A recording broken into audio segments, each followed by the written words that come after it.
Hello everybody, I'm Alpha, and I am here with the next episode of Nerf Academy.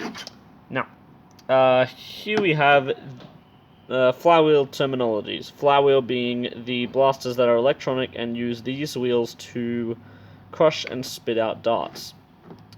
Now, not all this stuff's stock because I couldn't find a stock pusher. I have one lying around somewhere, but couldn't find it. Anyway, start with the motors. So these are basic 130 motors.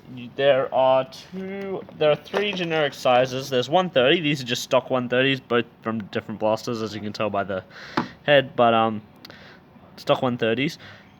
This is a 180 motor. Once again, a generic 180 motor that I found lying around. Both of these are different, mostly in power. 180s are generally more powerful, but downside is you have to cut the shell. Anyway, these are called the motors, which is pretty obvious.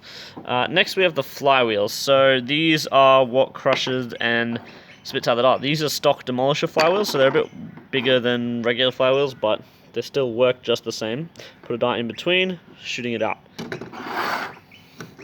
Next up, we have the Demolisher's cage. Well, this will also a modulus cage, depending on which blaster you are putting it in. It will change the cage, but same for all blasters. It holds the motors and the flywheels in these little areas.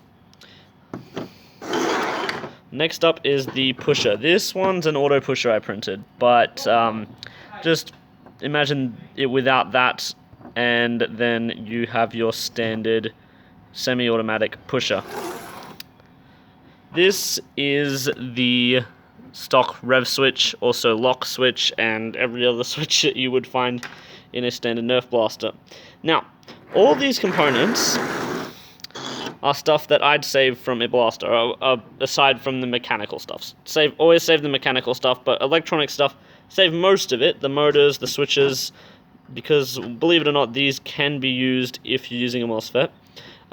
And save the cage and flywheels as well, but you can get rid of all the boards, thermistors, and all those sort of things, which I'll go into on a later video. Anyway, thank you for watching, and we'll see you all next Nerf Academy.